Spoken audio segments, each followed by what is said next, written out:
Hello there, everyone, and thank you so much for joining us. We're going to wait for a couple other people to trickle in, and while we do, I'm going to just go over a couple housekeeping items with you. First and foremost, hello, my name is Samantha. I moderate these presentations, and in just a second, we're going to be joined by Wesley Boudreau. Wesley is here today to speak to you about whether you should be taking the lump sum or the annuity when you decide to leave Chevron. Before he comes on, though, very quickly would like to remind you that we are not Chevron here. We're not affiliated nor endorsed by Chevron, so please keep that in mind as you're listening along with Wesley today. While he's speaking, I will be monitoring the Q&A box you see there on your screen. Feel free to ask away. It's completely anonymous, and I'll make sure one of our Chevron-focused advisors, like Wesley himself, can reach out to you afterward, either through phone or email, to answer any questions you may have had. We welcome your questions, so please feel free to ask away. You can also follow us on YouTube. If you have a LinkedIn account, you can connect with us over on LinkedIn. We would love that connection. You can also head on over to our website where you can book a free 15 or 30-minute block of time with one of our Chevron-focused advisors. We also have many, many blogs for Chevron employees and retirees, so we really feel you get value out of it if you took advantage of those resources as well. And let me see, anything else I have to mention to you today? No, I think that's it. And we're going to head on over to Wesley to get started. All right. Thank you very much for the introduction, Samantha. And again, my name is Wesley Boudreau, one of the Chevron-focused advisors here at the Retirement Group, now part of Wealth Enhancement Group. And like you said, we're going to be digging into some different Chevron situations, kind of a little bit about the transition we've been seeing the last year.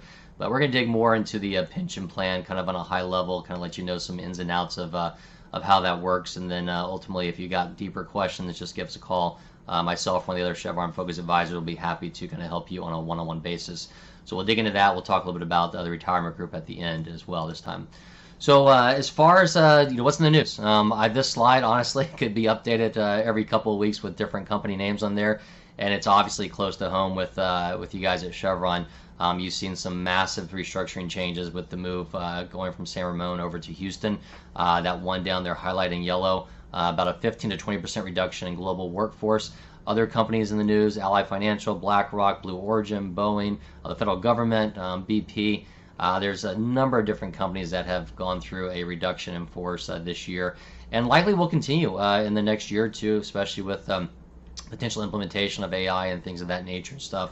So it's really important to understand what that transition process is going to be at your specific company. It may even be that you got a spouse at one of these other companies to be concerned about as well. So we'll talk a little bit about what the EOI is and what those potential next steps are, and if you are unfortunately let go, which you can look at post-retirement or post-separation with your benefits you have through Chevron as well. As far as EOI, expression of interest, we've gone through a couple rounds of these in the last decade and a half or so. Obviously, this is one of the bigger ones we've been seeing, from spring through right now in the fall.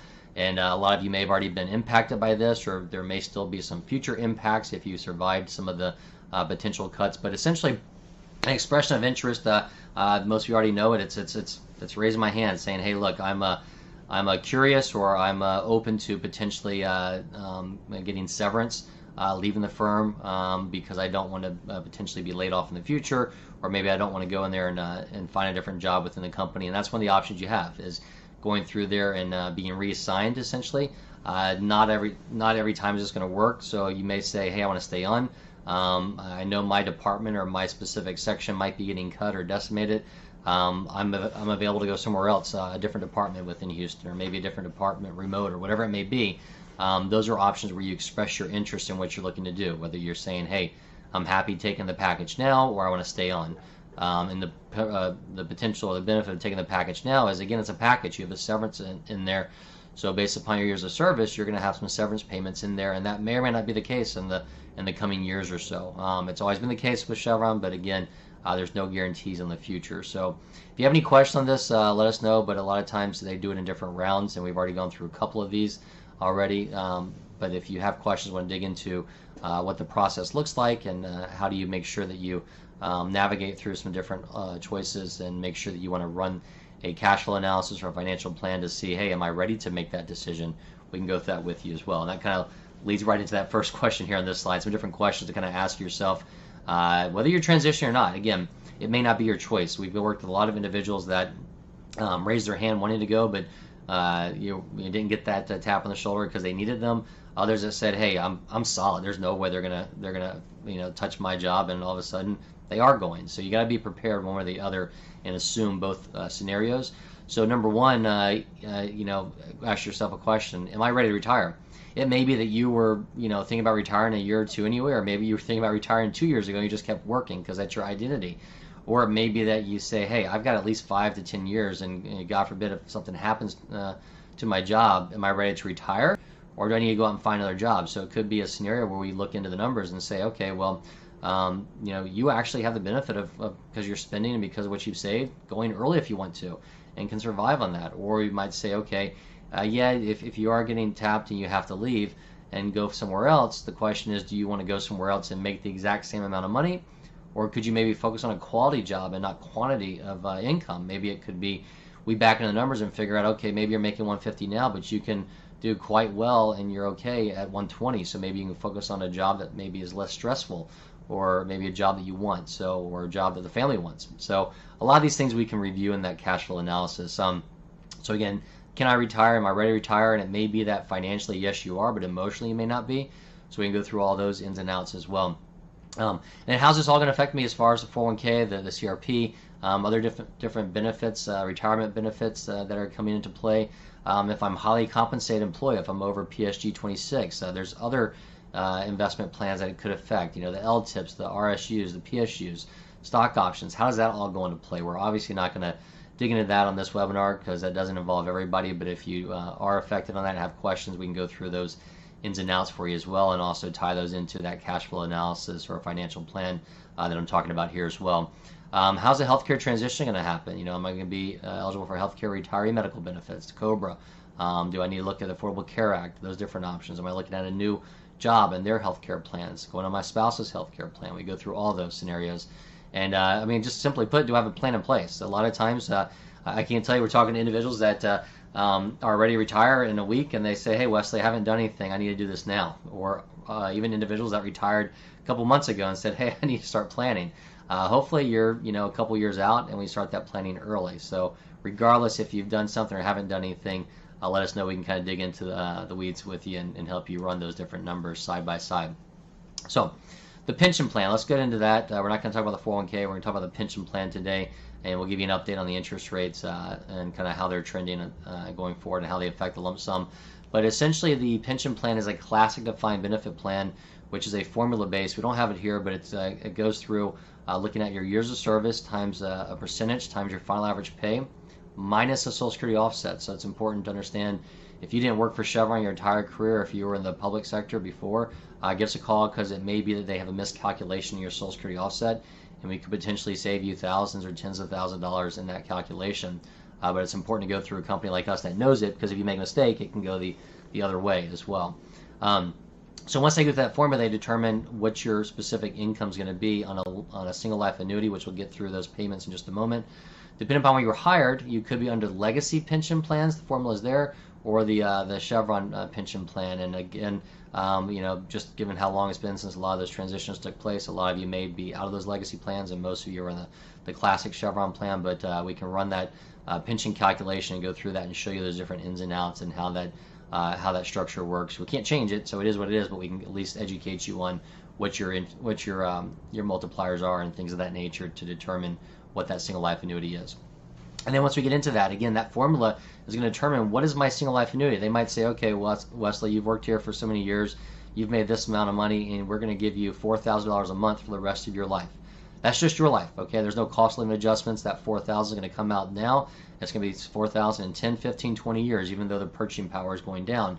And God forbid, you die in 7 years, we're going to keep that money. So it's important to understand those ins and outs of that. A lot of times, if you're single and you want simplicity, or you don't want to have the risk of mismanaging a lump sum, that's where you would take that single life annuity. And there's other options where at different times where you may take that and reinvest it on an ongoing basis if you don't need all of it, and we can go through all those in and out. But that's the calculation that's used to dictate all the other calculations, whether it be joint survivor or the lump sum, and we'll get here in just a moment on those options. So let's say I'm married, so let's say I'm not going to do that single life annuity, even if I think I'm healthy. because statistically, I'm going to pass away before my wife would, so I want to make sure that she's covered in case something were to happen. So I'll likely do what's called a joint survivor annuity. Maybe I'll set up so that she gets 50% or 75% or maybe 100% continuation. Going back to that number I think I threw out there was $4,000. Obviously, Chevron's not going to give us jointly $4,000 for the rest of our lives because they're paying on 2 lives. So there's a greater likelihood that one of us is going to live longer than the other. We're not going to die together, knock on wood. But what's going to happen is, so instead of $4,000 a month, let's assume I do the joint survivor annuity at 100% because I want her to get the same amount if I were to pass away. Maybe instead of $4,000 a month, we're going to get $3,500 a month because, again, they're paying less because they're going to be on the hook potentially for a longer life expectancy there. Maybe if we do the joint survivor with 75% continuation, maybe it goes up to $3,650 or something like that. And what would happen is she would step into 75% of that $3,650. So again, we can run that pension estimate, pension calculation, and show you all these different options side by side. Throw them into a detailed financial plan to show you how they play out, not just now, but in 20 or 30 years down the road as well. You might say, well, Wesley, look, I've got health concerns, I've got health issues, my wife's going to be fine, or vice versa. That may lead into it, may help us decide whether you want to do a joint survivor annuity or whether you want to do a lump sum and maybe create your own annuity or have more flexibility in there as well. So the lump sum option, what's going to happen is, I'll go back to that same analogy I gave you, the $4,000 a month that I'm going to get for the rest of my life. They'll go back and say, okay, well, Wesley is, let's say, 60 years old. Life expectancy, let's say, is 86 years. So we've got 26 more years of potentially paying him $4,000 a month for that time period. So now Chevron has to go out there and say, okay, well, for 26 years at $4,000 a month, what's the current interest rate we want to use to factor in a net present value calculation to figure out what do I need to give Wesley for him to essentially go out there and recreate that same paycheck, that $4,000 a month. So I'm making up numbers on the fly, but it may be that they say they have to give me $750,000 for me to go out there and recreate that same $4,000. So if interest rates were lower, they'd have to give me more money to recreate that because I'm not going to earn quite as much. If interest rates were higher, you don't have to give me as much, and that's where we're going to talk about an example and how interest rates affect that lump sum calculation in just a moment. And I'll give you the actual chart on where those interest rates are now and how Chevron calculates those as well. So if you're leaning towards a lump sum, it's very important to understand these interest rates, and they update on a monthly basis, which is unique to Chevron. So always give me a call or one of our other advisors call, and we can keep watch on those for you, help you determine when the best option is for them. So again, you take that lump sum. There's no death benefit on it. They're going to give you that $750 cash in the example I gave you. I rolled it to an IRA, and now it's my job to manage that either on my own or with the help of the retirement group and wealth enhancement group or somewhere else. And the goal is for me to take that $750 and hopefully generate that same $4,000 or more, and then probably have something to pass on to beneficiaries. So if you are somebody that has got good control of your spending, isn't going to mismanage the expenses, isn't going to be overly aggressive or mismanage the IRA, then you're likely going to be in better shape potentially with that lump sum. But it's important to look at these side by side and a real comparative analysis. But generally speaking, roughly, if you think you can generate more than 6% a year, you're going to be kind of neck and neck or better than that annuity. So interest rates have kind of a seesaw effect. Where interest rates go up, you're going to see your lump sum come down. When interest rates go down, you'll see your lump sum come up. And we saw that the last couple of years, or last 5 years. I can't believe it's been that long since the pandemic, if you start of it at least. So what we saw was interest rates got artificially low during the pandemic. They got driven down to the lowest we've ever seen and hopefully ever will see, which drove some of the highest lump sums we've ever seen. On the flip side, those interest rates, that pendulum swung more dramatically into 2022 to higher, came down a bit, they've come back up a bit, now they're starting to go down. We'll show you that on the next screen, I believe. But how does it actually affect my pension calculation? So let's take a look at a side-by-side different interest rates, this 3% versus 4% example. And let's compare it to a mortgage because it's very similar, kind of an inverse relation. But let's assume that $1950 is what your single life annuity is going to be, or maybe that's all you can afford when you run the numbers to buy a new house. So on the left-hand side, if interest rates are 4%, your lump sum would be about $408,000, or you can afford about a $408,000 house on that mortgage. However, if interest rates drop by 1% on the other side, usually a 1% drop, give or take your age and everything, is going to be about a 10% swing in your lump sum, just so you know. But again, we can run the pension calculations to get more detailed there. And on that right-hand side, if you were to look at interest rates being dropped by a percent down to 3%, now you can afford a bigger house, or maybe not a bigger house, but a bigger mortgage of $462,000, or your lump sum may go up to $462,000. So that's why it's important to understand these interest rates and how they correlate to the lump sum calculation. But it's also important to understand there's age penalties based upon when you decide to elect your pension. So they could it could be a double whammy, it could be a double benefit, or they could offset each other if you're taking it earlier. As far as an example, we threw together an example. These are some real numbers. You can tell they're dated if we go down there and look at the segment interest rates. Those are obviously a little bit older when interest rates were better than what they are right now. I'll show you where they are right now in just a moment.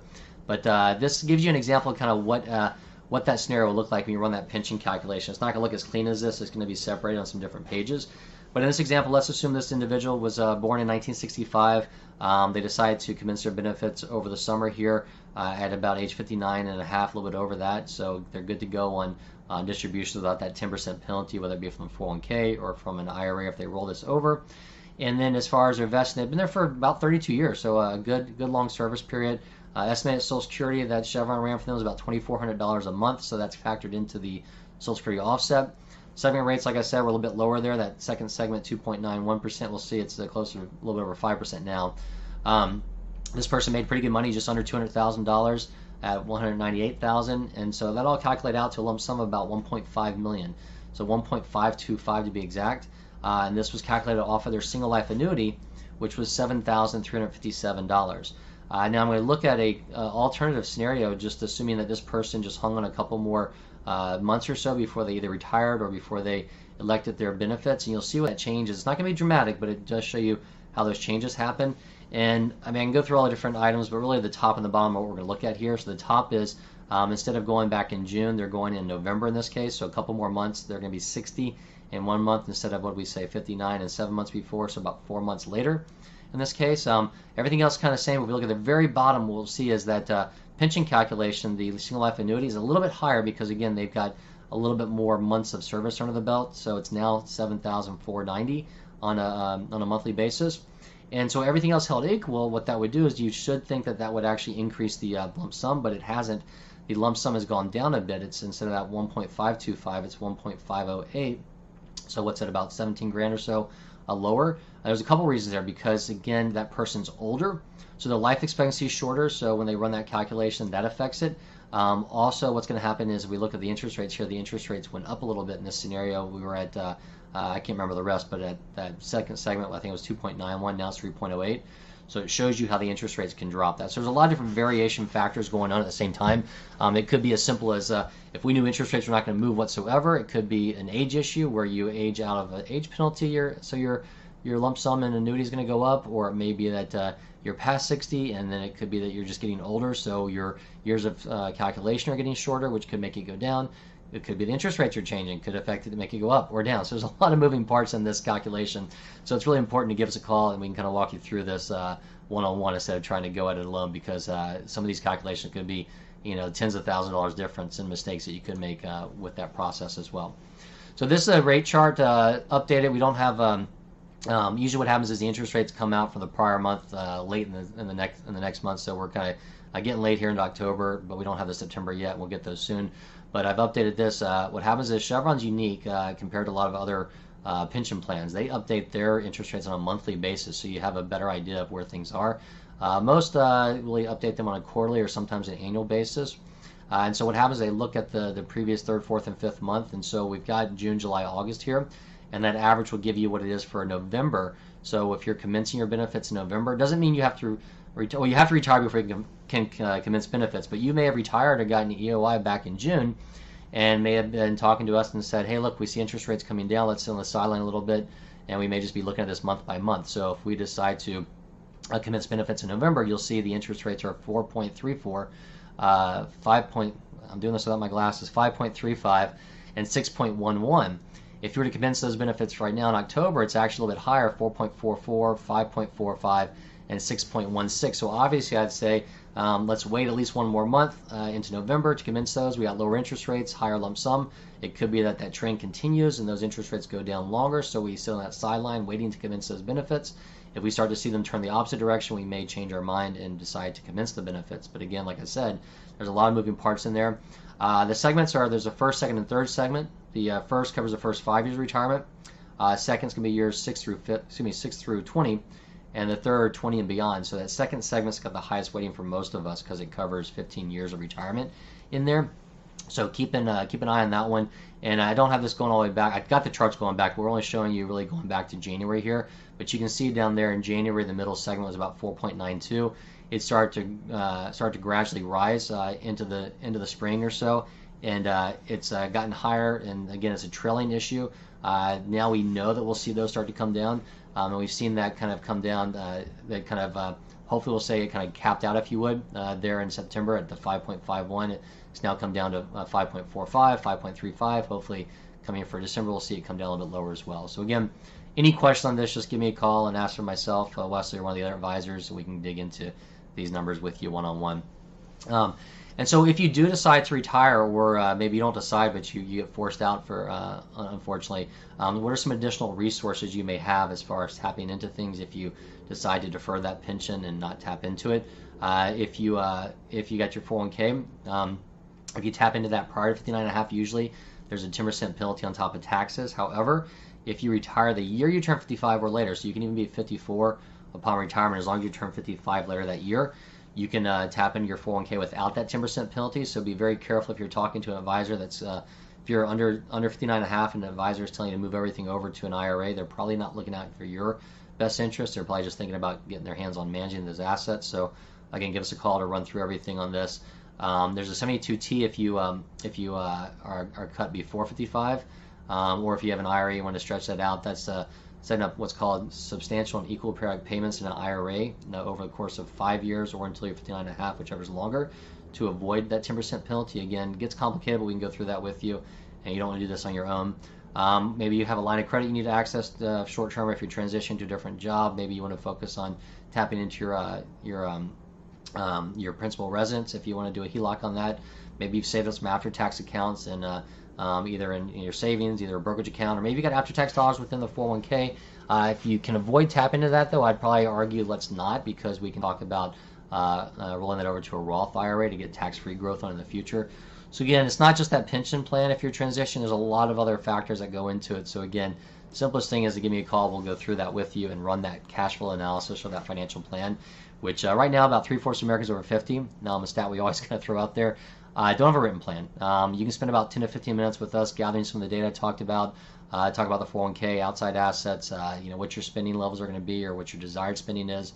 Calculate your Social Security, all that into the plan to show you how do things look, not just now, but how's it going to play out in the next 10, 15, 20, 30, 40 years even in retirement, so you can factor all those variables in. And it's not going to be a one-size-fits-all. I'm not going to say, hey, if you get cut, here's what's going to happen. We might run different variables, whereas, okay, what if I get cut? What if I stay on for 5 years? What if I get cut and I go get a different job making less? What if I take the lump sum? What if I take the annuity? We can go through all those variations to show you how they potentially play out. So again, you can make the best informed decision for yourself and your family if you're affected by an EOI. And then the retirement group. Again, we've been doing this for 30 plus years, helping Fortune 500 companies transition to retirement. I'd say the 15 to 20 years working deeply with Chevron employees. We've gotten a lot better in the last year because our services have gotten better when we got acquired by Wealth Enhancement Group, which is a much larger RIA, which is a registered investment advisory firm, which is good to know because we're independent. There's nothing tying us to one specific investment strategy or products. Our job is to back into what you need and provide that. But Wealth Enhancement Group, we've got over $110 billion under management, over 150 offices across America, over 600 advisors. So rest assured, we can probably sit down with you face to face. We can work with you via web meetings, phone calls, email communication, whatever your preference is. Just let us know. Just reach out and ask for us. And we do have, again, myself and some of the other advisors are Chevron focused, so we know your plans inside and out. Whether you have questions on the pension like this, the 401k, healthcare, retiree medical benefits, life insurance continuation, things like that. We can go through all those options. And at the end of the day, we've got that complimentary cash flow analysis. I'd recommend at a minimum you take us up on that if it's been over a year or two. Things have changed, the interest rates, the markets. It's good to update that as well. This can at least show you where you stand. Even if you're a DIY person or you're working with somebody else, it'll show you where you are and what your options are, and hopefully we provide enough service for you that you throw our hat in the ring if you need help with the management of the assets. We can get into those aspects later on as well. And with that, I've got 2 questions I'll knock out here. If we have any more, feel free put them in. We'll follow up with you later on it. But I'll leave up this slide here. We've got 2 QR codes up there. One to get into our scheduling system. If you want to try and schedule a meeting with myself, you can just ask for Wesley or one of the other Chevron advisors, or our LinkedIn page as well if you want to follow along on updates there. You can email us info@theretirementgroup.com or call us at 800-900-5867. Again, specifically ask for one of the Chevron focused advisors like Wesley or any of the others. And then 2 questions I've got that I'll knock out here. Do I have to take my 401k if I take my pension? So no. We talked about this might have been asked before that last slide or 2 we had in there about other alternatives to access, but no, they're not connected. The pension and the 401k are separate. So if you take your pension, doesn't mean you have to take your 401k. A good example would be somebody, let's say they're maybe they're 57 years old, and they want to take their pension as a lump sum. They want to move that over to an IRA and maybe not tap into it just now, but get that invested to grow. And maybe they want to tap into their 401k under the age 55 rule because they can access that without the 10% penalty. Or it may be that somebody wants to, that same person might want to, they might go get a different job and they don't touch the 401k or the pension. They let that pension keep deferring because they're going to age out of those age penalties and because interest rates might be dropping. We'll look at those options. Or they just simply don't need it. They want to turn on the income annuity later. It all depends. So there's a lot of different variables there. They're independent, but they do play off of each other, so it's important to know those options. Another one, can I split my pension and annuity? No, but maybe. So there's only one other company or 2 other companies I know that are very unique where they give you that flexibility to kind of split the annuity and the lump sum, where you might be able to get a 50-50 option where you might take half annuity, half lump sum, which is a unique benefit, but Chevron doesn't have that. So you either have to take the lump sum or you have to take the annuity. But if you take the lump sum, then you can create your own annuity. So there are some more flexibility options there. And about a year or 2, it used to be a very, very favorable option because with interest rates where they were, we had higher lump sums, but interest rates were starting to move up. So you could actually take a high lump sum and then get your own private annuity with a much better income payment than what the income annuity was, or the single life annuity was, or joint annuity through Chevron. And it was a big discrepancy there, where we were seeing in some cases people get an extra $1,000 a month. And on top of that, you could have a cash refund on it. So let's say if unfortunately you did a single or even a joint life expectancy, and unfortunately something happened to you guys sooner rather than later, then whatever wasn't paid out could go back to your beneficiaries, whereas Chevron will keep it under the normal pension plan. There's still that potential there. It's not as lucrative, but it also could be that you say, okay, well, I've got $1 million lump sum, but I've got I'm making up numbers here. I've got a $5,000 annuity. I don't need $5,000, and I don't want to be forced to pay tax on $5,000. I only need $3,000 a month to kind of bridge the gap. So you might take that $1 million lump sum. You might say, okay, well, it's going to cost me $450,000 of it to buy my own annuity to pay me that $3,000, and I get to keep the other $550 and invest it. Or it might cost me $600. Now we can go through all the numbers there because those change based on interest rate changes.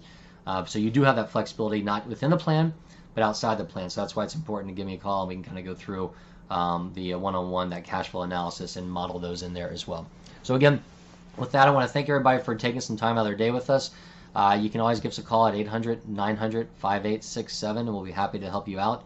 Again, even though myself and others here have worked extensively with Chevron, does not mean we're endorsed or employed by them, but we've definitely gone through all the OIs in the last decade and a half. So any questions at all you have, just reach out, give us a call. We'll be happy to help you out. Thank you, and we hope you have a great day.